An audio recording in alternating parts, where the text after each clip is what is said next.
Well, happy Sunday to you. Welcome to SportsWrap. We're going to have, look, we got a lot to do tonight.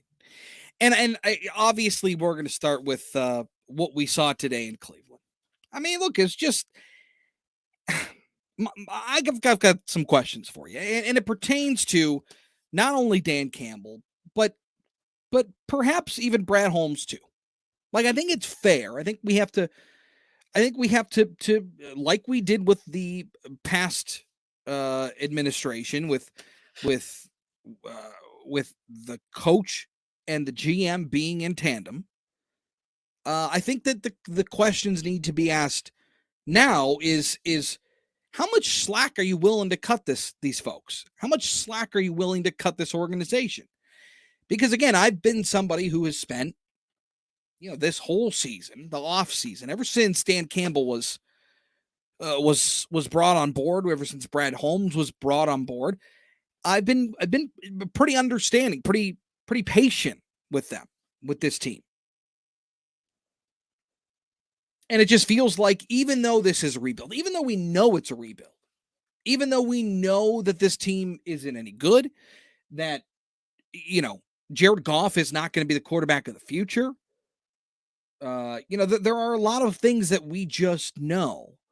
But the one thing that we don't really know is, like, is this team just so devoid of talent that it's hard to win in the National Football League? Like, is it that, or is it some sort of ineptitude from high or above, from those that make the decisions in terms of roster building, in terms of who's on the field, who's in which package, and certainly which coordinators you got running the show? These are some of the questions that I have.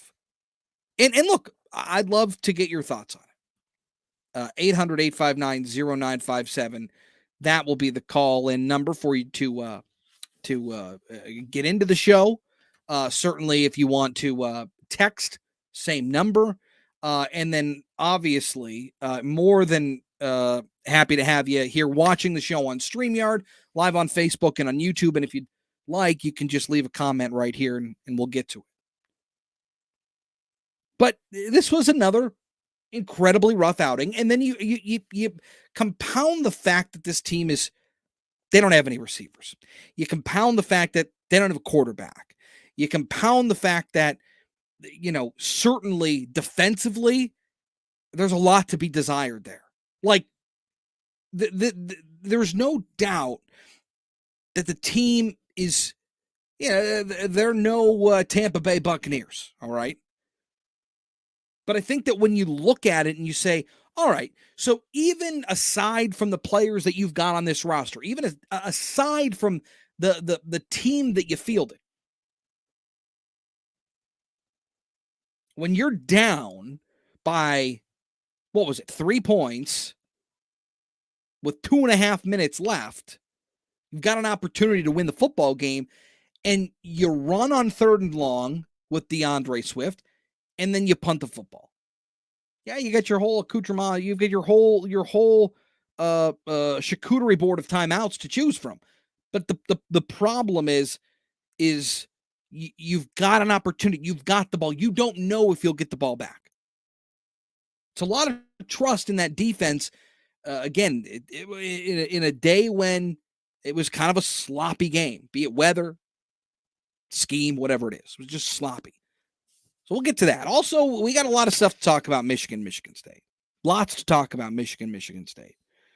And I do have some thoughts about the Mel Tucker alleged, rumored new contract. So we'll talk about that as well. But this Lions thing, this is something that you can be patient with, you can be understanding. But boy, does it hurt. Boy, does it make watching football on Sundays a little tougher. We know that, though. So we got a lot to do. So thanks for hanging out with us. We appreciate it.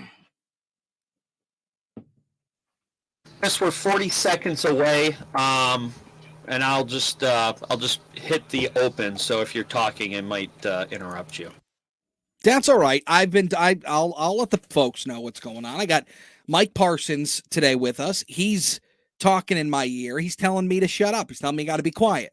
I think they can actually hear me, but can they? All right. Yeah, well, but this is some real behind the scenes stuff. It's behind the scenes stuff. That's right. You can only get this type of access on the WJR Facebook and YouTube page. Bingo, bango, bongo. That's exactly right, Michael. All right, Nick, here we come.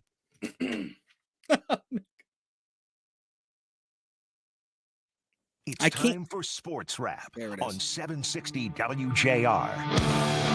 All right, this is the wrap on 760 WJR. To a car phone we go. Dave, thanks for hanging on. You're on 760. Gentlemen, and Steve and Dan, you got the chemistry. It's cooking. Presented by FanDuel. Download the FanDuel Sports app today. FanDuel, more ways to win. Are you calling us from your office? I'm doing SportsCenter tonight with Are you really? Dan Patrick. Well, Yes. I'm very impressed. By the way, give Dan our best. He's a good man. And I will. Hey, Dan, Chuck Swirsky says hi. This is the best sports wrap has ever been, in my opinion. Now, here's your host, Chris Renwick. It's like it's Groundhog's Day over and over and over and over and over again. It's Groundhog's Day. It's the same day. It's just the same thing week in and week out. Lions lose once again today. 13-10. In a game in which the opportunities were there again. A game in which you're starting Tim Boyle. First time ever starting an NFL football game. He's got the backup experience, never started a football game at the NFL level.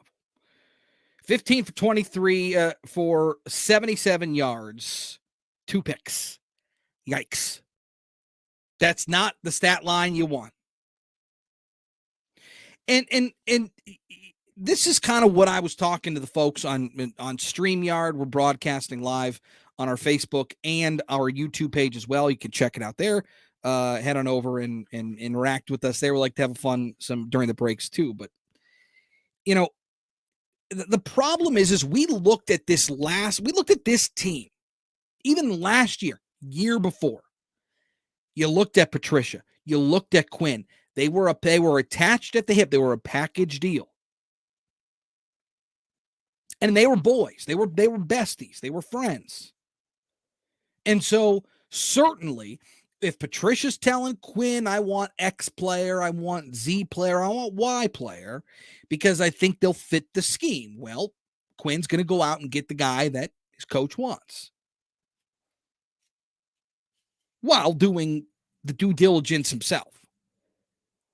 And I had the question of which is it here? Like, is this, are we in a situation where the players are just, they're not good enough? Like, this isn't a good enough roster.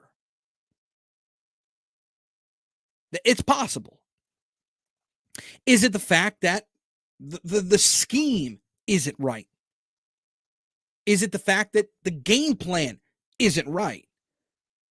Is it possible that down 3 with 2 minutes to go, 2.5 minutes to go, you're looking at a third and, what was it, Mike? 3rd and 13, 3rd and 14, 3rd and 12, something like that? It was double digits, yes.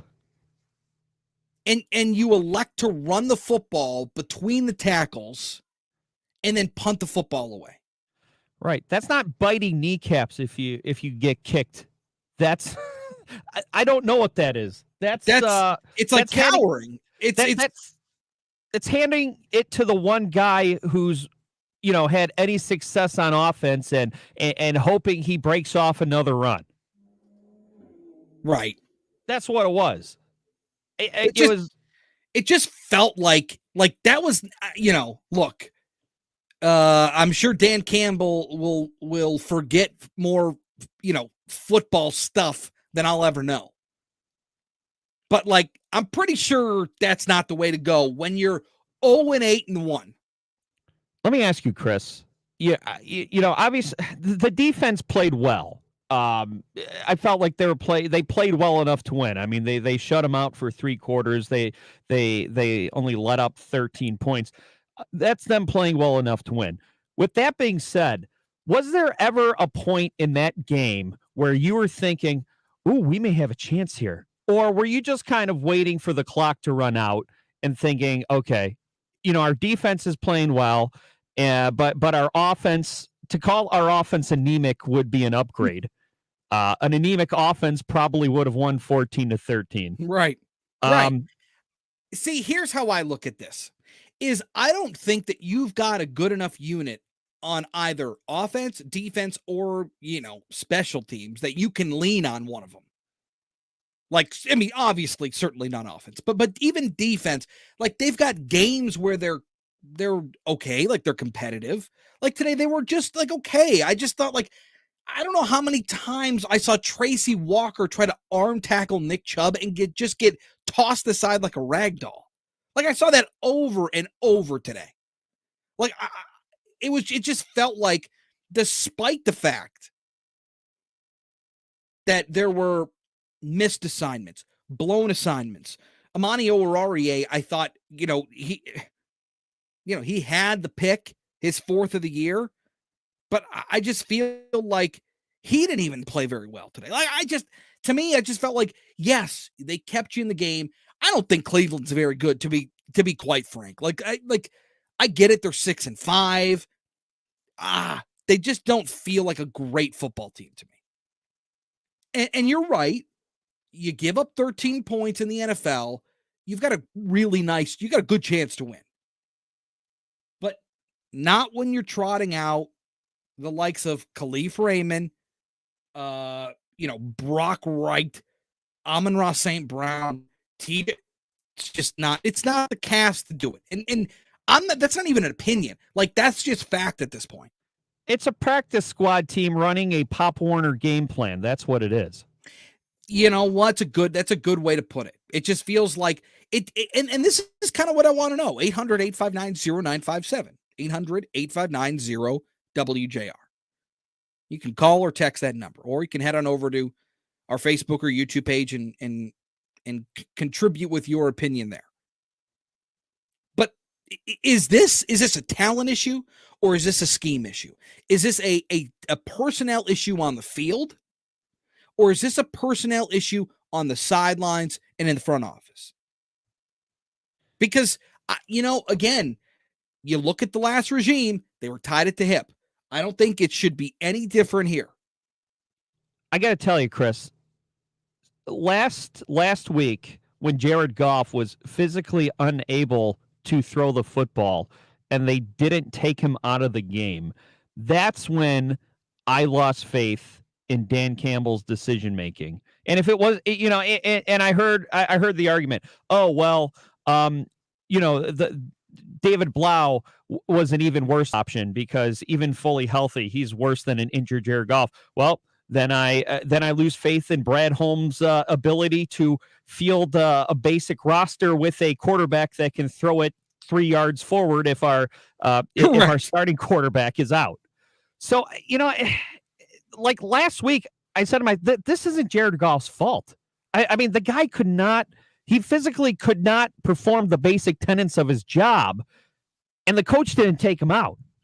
Yeah. And I'm thinking to myself, like, literally anybody watching this game, except for the guy who could do something about it, saw that this guy should not be playing, and he was kept in the whole game. Right.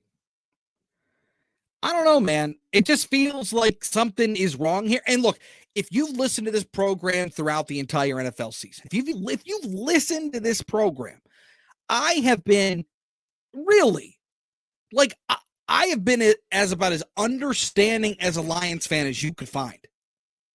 Truthfully. Like I understand, I see what the long-term game plan is here. Like, I get it. But my goodness, like I understand you're in a rebuild. This is a full-blown, out-and-out rebuild. And I think they've used those terms. This isn't let's adjust on the fly, try to figure this thing out.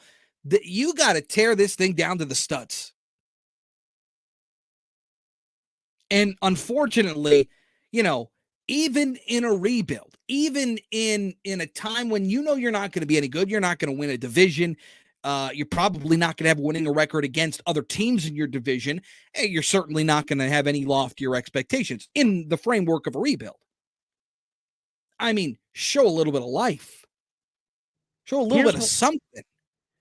Here's where I'm losing patience with the rebuild, Chris. It seemed like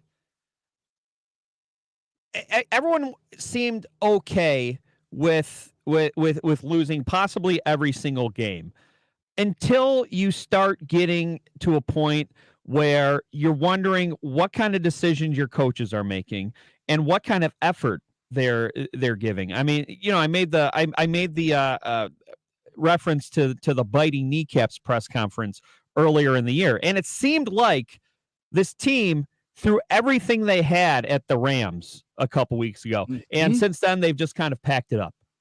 I lose patience is running the ball on 3rd and long and then punting within 3-4 minutes left on the clock when you have a chance to win. Where I lose patience is where you run the ball for an entire half because your quarterback is physically unable to throw the ball down the field and you won't put the backup in. If you're going for it, if you're making the right calls and your players just don't execute, that's one thing. But if it seems like you're literally you're literally not trying to win the game or literally playing to just not fumble the ball or turn it over, that's where I lose patience with the rebuild. Yeah, no, it's a very valid point. But look, we've seen what this team can do against somebody like the 49ers. You saw the comeback. Too little, too late, understood. But you saw it against the Ravens, right? Like you saw it against the Vikings. Like this team had the ability to play better. And I understand that they have been decimated with injuries. I get it. Like Okudah out. Taylor Decker has been gone for most of the season. Still is not really healthy. Like your cornerstone pieces, even along the defensive line, banged up. Like, I get it. You're injured. This is not the team that you had envisioned. But still, this is the NFL. And it just feels like this team is just coming up empty. I'll tell you what. We'll take a quick break. We'll come back on the other side. We could do a little more Lion stuff. I mean, I've got some comments here. We'll get to those. Again, 800-859-0957, 800-859-0WJ if you want to get in the mix. Also, Michigan State. Obviously, lots of thoughts on those two teams and those two games yesterday. We'll talk about it on the other side. Chris Renwick here on SportsWrap on WJR. Don't go anywhere. A Workforce Minute with Washtenaw Community College, nationally recognized for associate and online degrees and a regional education leader for high-demand jobs. I'm here with WCC this rate, you might President as well Dr. Rose record these Blanca. even before Dr. they Blanca, play. how does the college educate today's workforce? Michigan has 85,000 open positions, and employers tell us finding highly skilled employees is tough.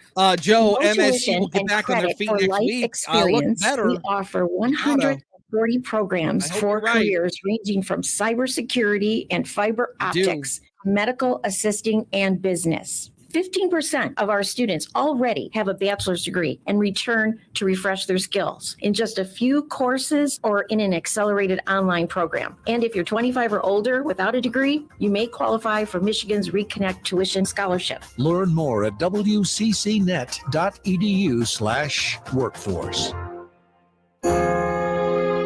Paul W. here. Thanksgiving is around the corner. But not everyone in Metro Detroit is celebrating. Thousands of children, seniors, and families will struggle to put food on here's the the table. other part in all of this, too. WJR and the Chilani Family Foundation have launched Hunger Free in the D, a 3-week matching gift campaign to support the Catch Soup Kitchen and Cleveland Community Food Bank. The CFP committee is going to play into all of this.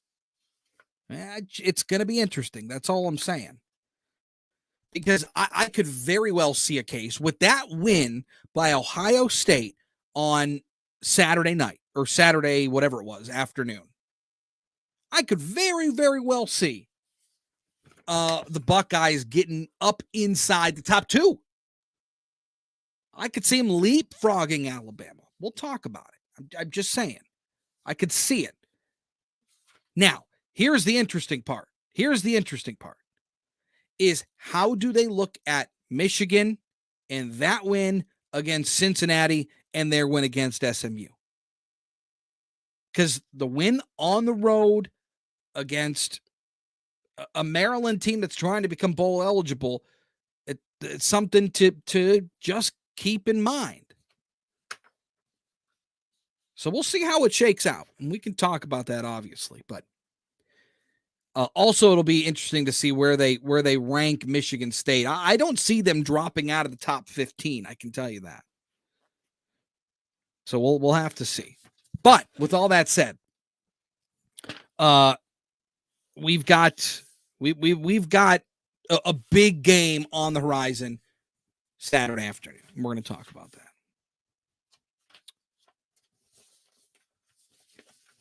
And I got some questions about Mel Tucker. And I got some questions about his contract. Now back to more Sports Wrap. Presented by FanDuel. Download the FanDuel Sports app today. FanDuel, more ways to win. Here's Chris Renwick. All right, welcome back. 800-859-0957. 800-859-0WJR. You can text that number. You can call that number. And then obviously we're live on YouTube and on Facebook, so you can get involved there. All right, I'll tell you what. Let's start with Michigan State, Ohio State. Yesterday, noon kick, shoe. Look, there's no way to slice it. That was rough. It was bad. That was really, really bad. And look, as a Michigan fan, somebody who has been on the other side of that OSU drubbing, it don't feel good. I can promise you that. It doesn't feel good. It's, it's happened to us the last 2 times we've played this team, and it stings. And again, you just kind of,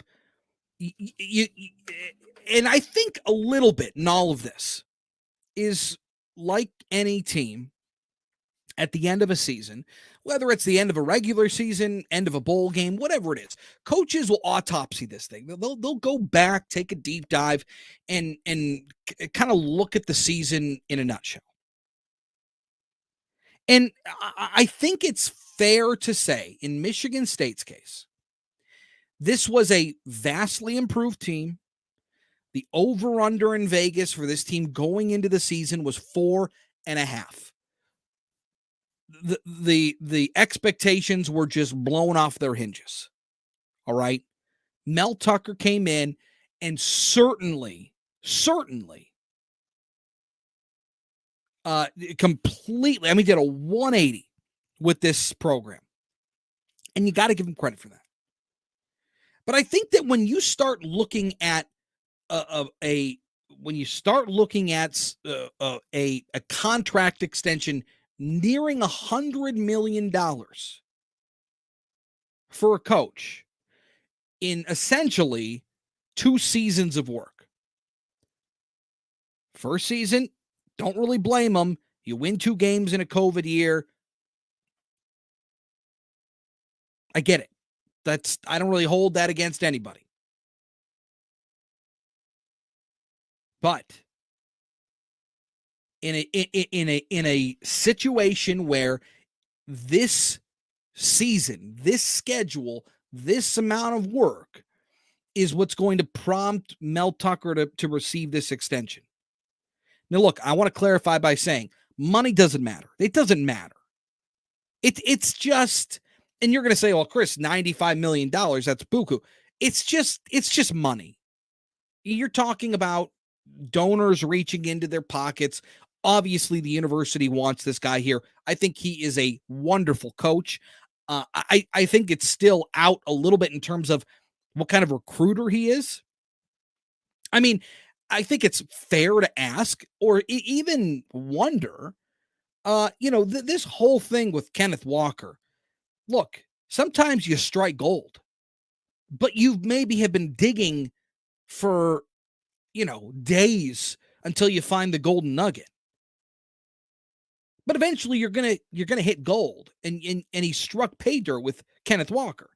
But Kenneth Walker was transferring out of Wake Forest because he saw that there were some pretty good running backs at Wake Forest. We've seen that this year. Even after they got bombarded by Clemson this weekend. And even when Kenneth Walker was in the transfer portal, he was nearing the 100th ranked player in the portal. Again, not saying this is purely luck. I think you got to give Mel Tucker credit, looking at tape, saying, I think this kid's got something. You bring him in. And in a majority, you look at these guys that have come in, and they have been impact players for this team that Mel Tucker brought in through the transfer portal. Got to give him credit. Well, and Chris, that kind of leads me to this question I've had in my mind. You're right. His recruiting prowess is yet to be seen, but I think that he's demonstrated, at least this season, that he's pretty damn good in the transfer portal. And I wonder if one day, being able to evaluate talent in the transfer portal and bring them over to your school will be more important than recruiting. Well, it's possible. This was a weird year because of COVID, right? Like everybody got a free year, and you were able to do some things that you weren't able to do or won't be able to do on the norm.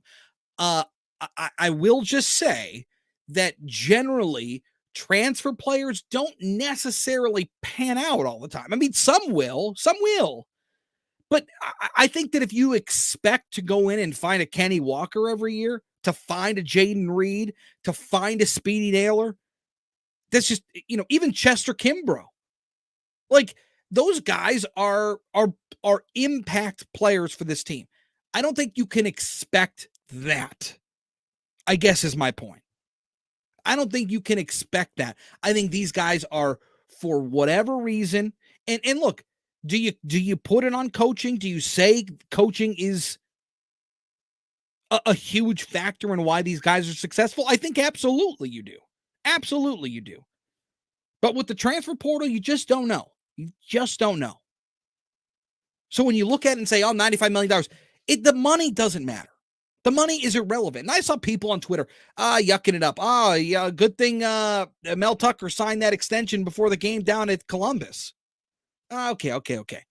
All I'm saying is when you look to make a coach the second highest paid coach in college football, understand what's happening. You think that this is the guy, even if you hope that this is your guy, then you got to lock him up. You just have to. And in a year when the expectations were so low, they were under 5 games. I remember people thinking, oh, geez, if we got to the bowl, that would be a win for Michigan State. If we got to a bowl game, that would be a win for Michigan State. Well, that was far, far surpassed.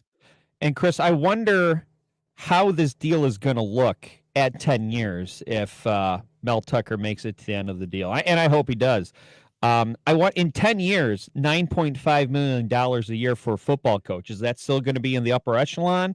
Or is it going to become middle of the pack when your Dabo Sweeneys and your Lincoln Rileys say, hey, I have a longer track record of success than this guy. I'm going to walk into my athletic director's office and be like, I want an extension like this. Oh, absolutely. Hey, look, here are the top 10 highest paid coaches in college football. Nick Saban at Alabama, 9.7. You got Ed Orgeron at $9 million. So he's out at the end of the year. You're going to slip Mel Tucker into that number 2 spot. You got Dabo Sweeney at 9.5. Then it starts to drop off into the 8s. David Shaw at Stanford, 8.9. Lincoln Riley, 7.6. Dan Mullen in that whole dumpster fire down in Gainesville, $7.5 million at Florida.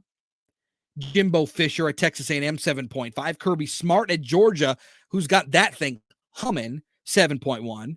James, I don't know how to manage a game, Franklin at 7 million. And they got Ryan Day sitting at 6.6 million. If you're Ryan Day's agent, aren't you going, hey, Gene Smith, did you see the extension that Mel Tucker got up in East Lansing? Yeah, I could see Ryan Day. I need an extension. I could see Ryan Day on the phone, and it's funny you brought up James Franklin, because I'm like, you know what? Penn State would be the school that tries to pay their coach more than Mel Tucker just to say they did. You know, because they're an elite they're an elite program too, and our coach deserves $9 million. This is linebacker you. Look, here's the thing. Is whether or not 95 million, almost damn near $100 million is worth it is irrelevant. If you think he's the guy, you got to lock him up. That's the way this thing works. And just like, remember Matt Stafford signed, and I know we're going to take a break. Matt Stafford signed that bonkers deal, making him the highest paid player in NFL history. Yep, it lasted like 30 seconds. Right. I thought that's the exact thing I was thinking about. He was the highest paid quarterback in NFL history for 30 seconds, and then he was like middle of the road. Right. And that's exactly what will happen here. James Franklin takes a job at USC. He's making north of Mel Tucker. Ryan Day will restructure. He'll be making more than Mel Tucker. Lincoln Riley, who has been flirting with the NFL for years, goes to Oklahoma and says, I need a bump. He gets a bump. And wherever Urban Meyer ends up, because you know he's coming back to college football soon. Oh, no doubt about it. Yeah. Yeah. So I'm just saying, I understand that even some of my Spartan friends were like, this is what we're going to get for over $9 million a year? No way. And I'm like, dude, you could very well win 10 games this year. Like, come on. You beat your biggest rival. I understand you lost some stinkers. And really, you probably should have ended up losing 4 games, but you didn't. You found a way against Nebraska. You found a way against Michigan, and you won those games. But my goodness, I think it's fair to say that you got to give this guy another shot. I mean, as somebody who has been on the other end of that thing, that buzzsaw down in Columbus, it's no fun, but hopefully you get to the other side. All right, coming up, go ahead, Mike. Go ahead. I was going to say, and you remember what happened last time MSU didn't lock down an elite coach? We got John L. Smith. So there you go. Look at that. How long was Saban here for? Like 4 or 5 years? Yeah, it seemed longer because I was a kid, but not long at all.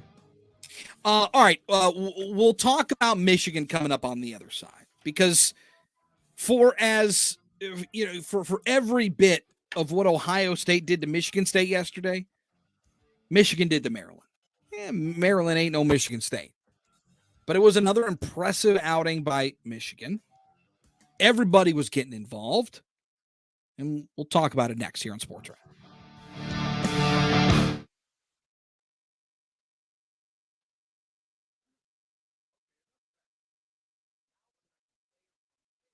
Mike, did my bed run out? It did. I tried to coyly restart it. I'm sorry. It was really low in my headphones, so I couldn't really hear it. So I was told it's hot, so I've been playing it low. That's okay. I jumped in on you when you're going to break, so we're even. No, that's okay. I apologize. I looked it up. Saban was here longer than I thought. 95 to 99 as the head coach. I thought it was 2-3 years. So 4 years, 4 or 5 years, 5 seasons. Interesting. MSU will bounce back next week. My Spartans didn't show up. Ohio State was ready. They sure were. And it's funny. You talk about what Mel Tucker said after that game at his post-game press conference. And he said, look, they jump on you to talking about the Buckeyes. They jump on you early, and when you're at home, they get that crowd rolling, and it's a wrap. It's over.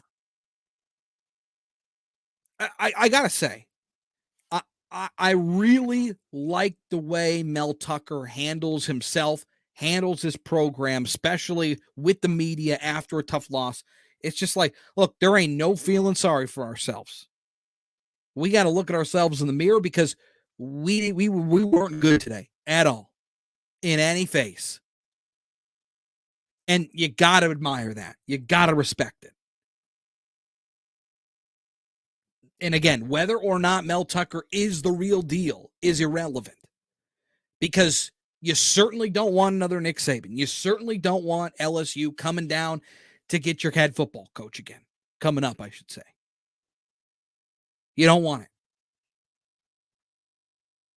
So even if he turns out to, this season was a flash pan and can't recruit right, and even if that's the case, and I don't think it is, for the record, I think they'll be just fine. I think he'll be just fine. I think he's a motivational guy, and I think he's a good football coach. So I don't think he'll have much of an issue attracting talent to East Lansing. But let's just say that's the case. In this era in college football, you gotta pay the piper. And in this case, all the pieces fell into place for Mel Tucker this year. All of them. And so you got to pay him. That's how college football is today. Here we come. So it'll be interesting to see. All right, Michigan coming up next here on SportsWrap.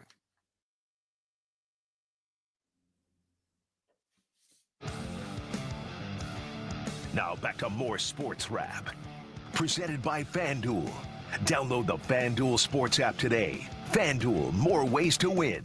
Here's Chris Renwick. All right, Michigan State knocked off Eastern last night at the Brez. And so we went back-to-back Michigan State yesterday, so we weren't with you.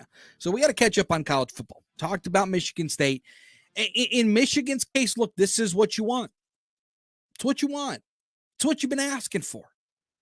It's what you've wanted. This is it. You needed Michigan State to lose. They did. They got popped by another good Buckeye team. And you went to Maryland. You took care of business against the Terps. And look, I don't think there's a much of a need here to break down this game against Maryland, so we're not going to do it. I'll tell you, this Donovan Edwards thing, and look, Maryland is no Alabama. They're not Ohio State. But they're trying to take that next step as a program, and they're trying to become bowl eligible, so they had a lot to play for. Plus, you want to play spoiler against a team like Michigan. That always feels good. Michigan was just in complete control. In complete control. There was at no point in that game where I was fearful that Michigan was going to lose that game. Zero. But this Donovan Edwards thing, get that man involved. Get him involved. So I printed out this stuff and I highlighted and did a ton of notes on this Michigan. It doesn't matter. It doesn't matter. I don't want to do it anymore. Here's what we need to talk about. Is after 7 years of Jim Harbaugh. And look, it's been a bit of a disappointment in terms of actual results on the field. Haven't beat Ohio State. Didn't beat Ohio State under Uncle Urban, and you haven't beat it under Uncle Ryan. And now, you look at this Buckeye team.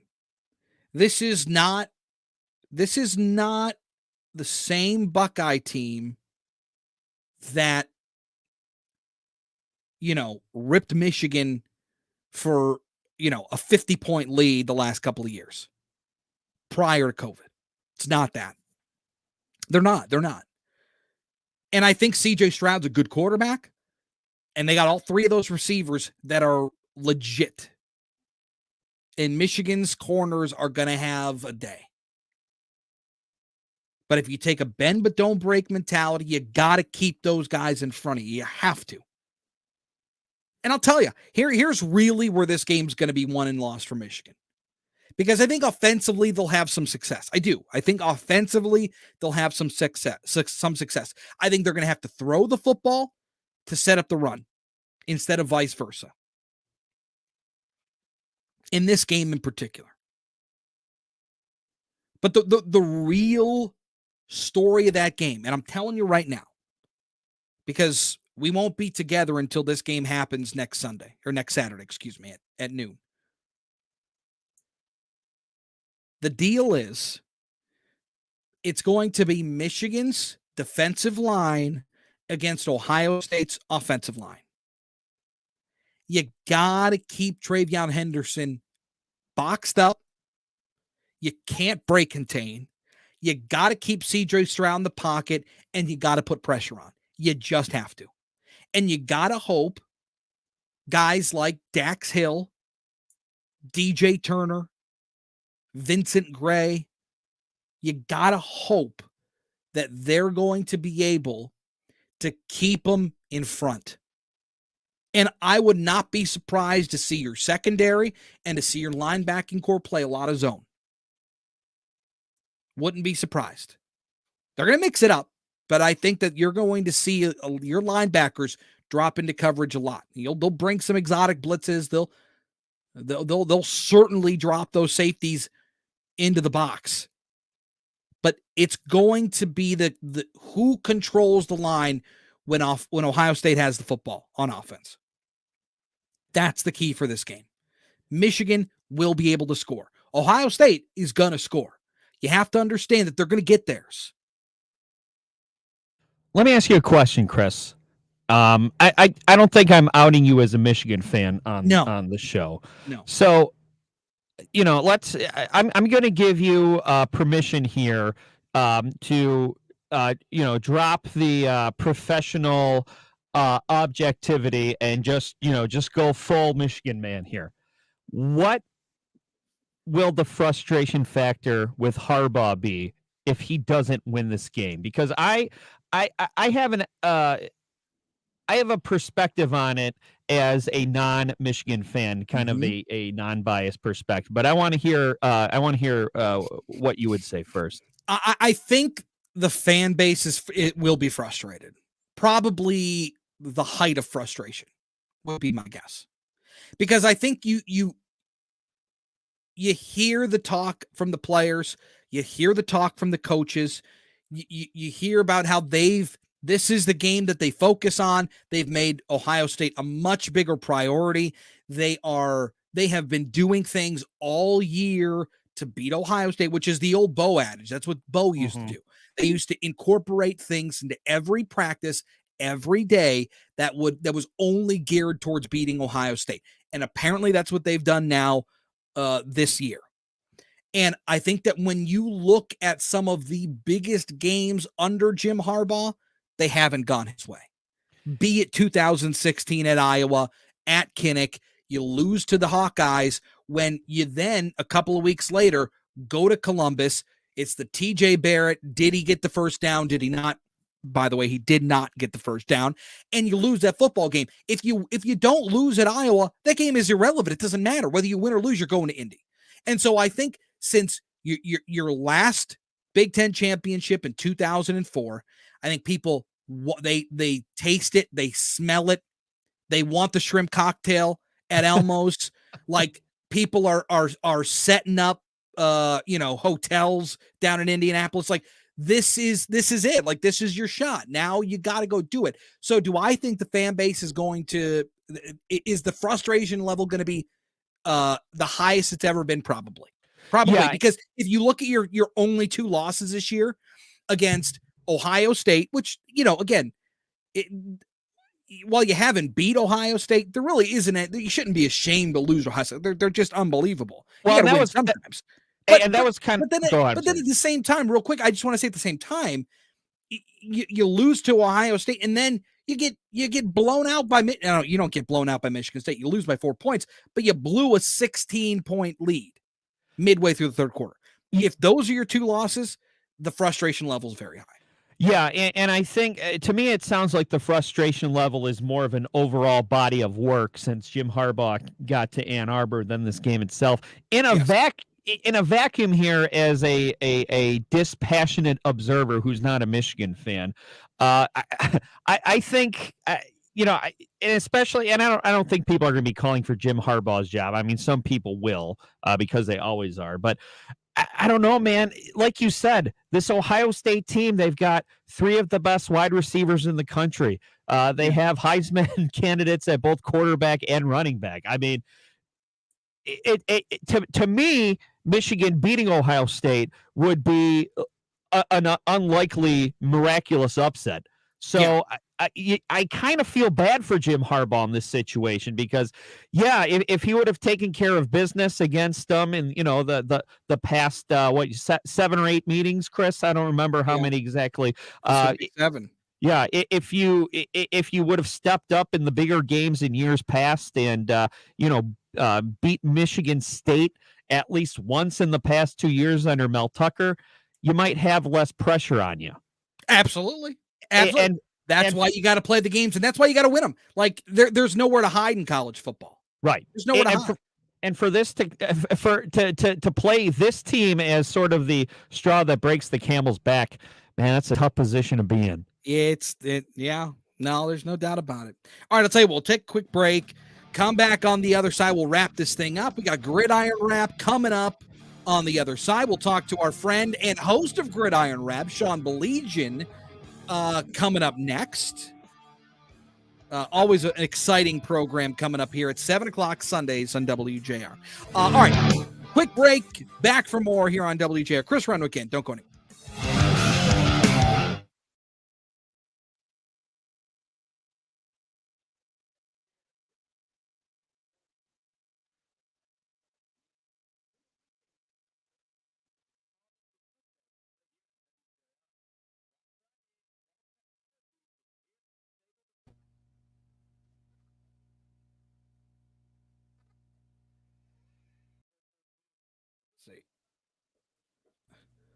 Hi, Shawnee.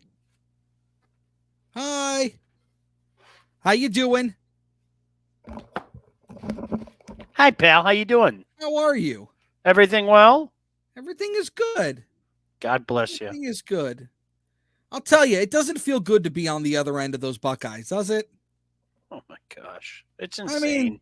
I mean, look, it's not fair. Honestly, it's not fair. They're just so much better than everybody. I hope you guys win. I'm not being funny. Yeah, I don't.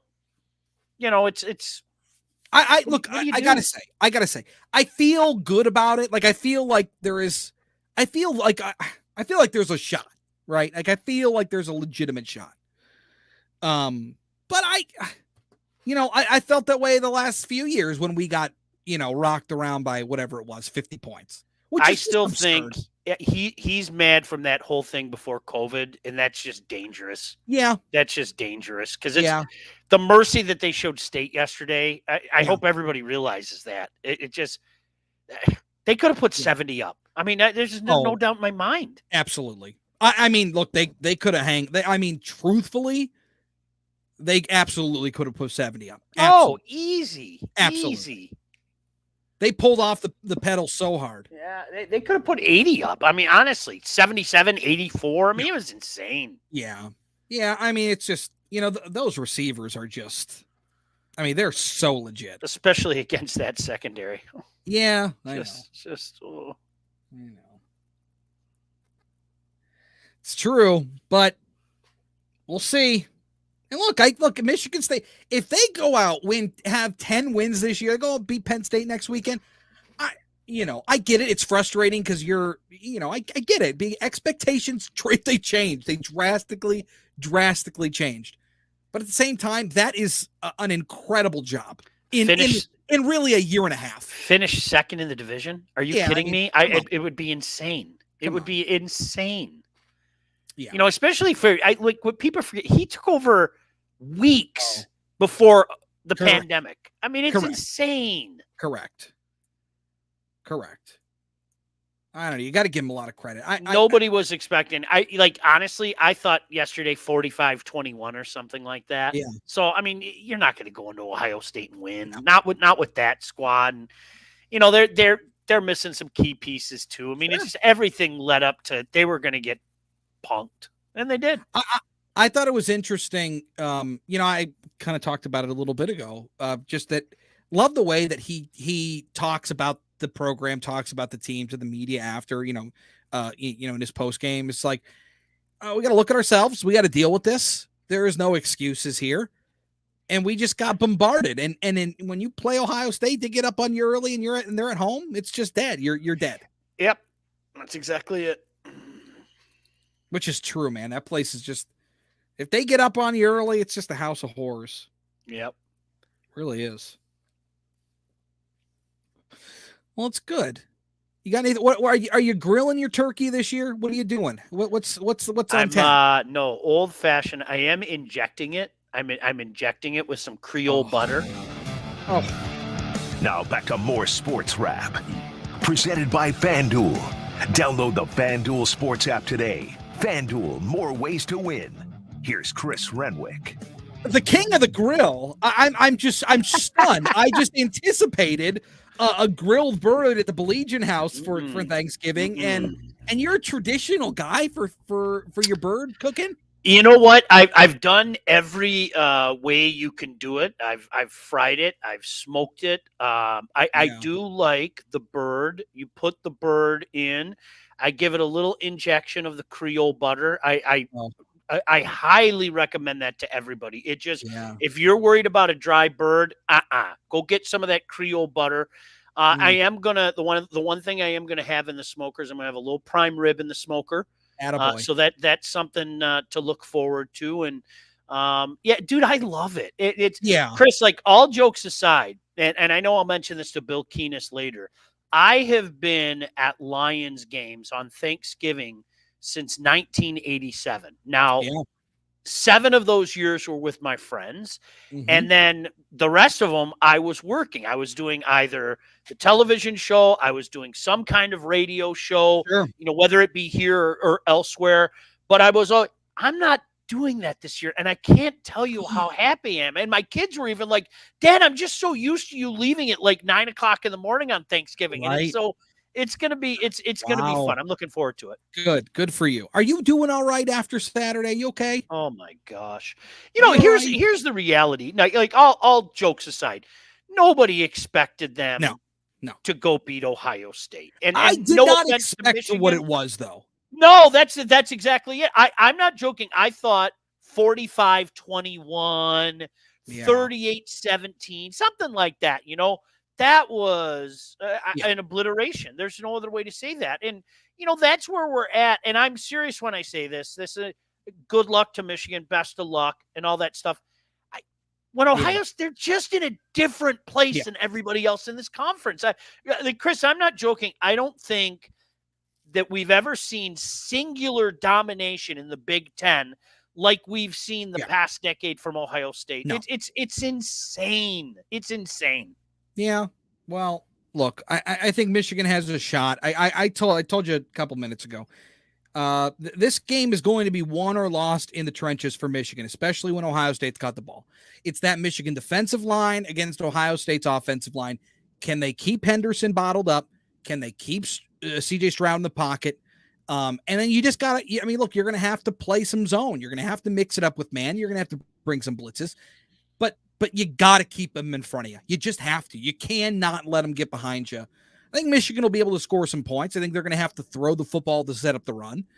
But look, you're going to have to play your A game in every single facet. You're just going to have to. It's just the way it is. I hate to go old bit, Chris. It'll be interesting. I hate to go old bit. It really is a case. I'm watching them, and it looks like an SEC team playing against Big Ten teams, and I mean it just does. And it's listen. Is it doable? Well, it helps that you're at home.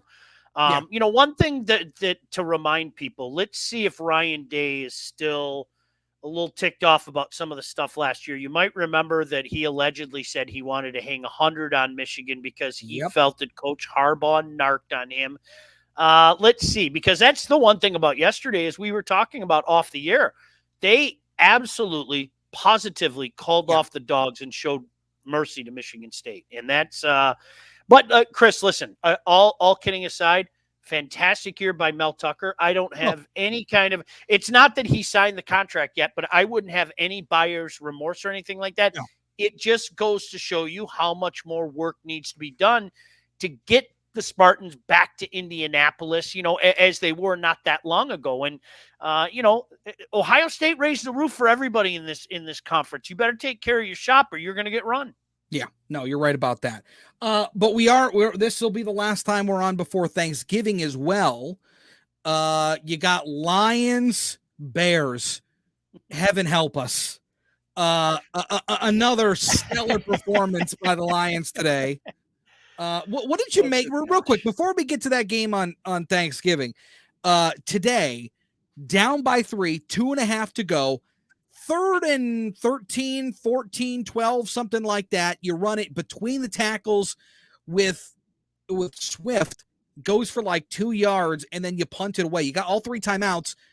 Does this team have a unit where you can okay, we're going to rely on the defense here to get us through this, get us the ball back? That was a really strange set of circumstances, set of calls and decisions in that game. It felt like a winnable game, but once again, slipped through the fingers. Chris, I tweeted something out. I mean, this is harkening back to the days of leather helmets. I mean, they have 191 yards passing in the last 2 games and an overtime. I mean, you can't make that up. It really is. It's like we just found out that the forward pass is a real thing, right? And they're trying to get used to that and everything. Look, we knew the season was going to be ugly. I'm convinced they're never going to say it, but this is a mail-in. They are going to get their high pick and use the Rams' high pick to redo this roster. But, boy, it's been ugly. No other way to say it. Coming up at 7:05, could Alabama beat this Lions team? 800-859-09. No. What do you guys got coming up? We are gonna be talking about some Thanksgiving Day games of the past. Mike Utley, it's been 30 years. It's incredible. And Bill Keenest obviously had a front row seat for that. So all things football coming up next, Chris. Awesome. Sean Baligian, Bill Keenest coming up. Gridiron Wrap right here on WJR. That's going to do it for us. Pal. Happy Thanksgiving to you. And that Creole buttered bird of yours. Happy Thanksgiving to you, and we will see you next weekend here on Sports Wrap. No Saturday, because we'll have Michigan State on. We'll talk to you Sunday. Have a good week.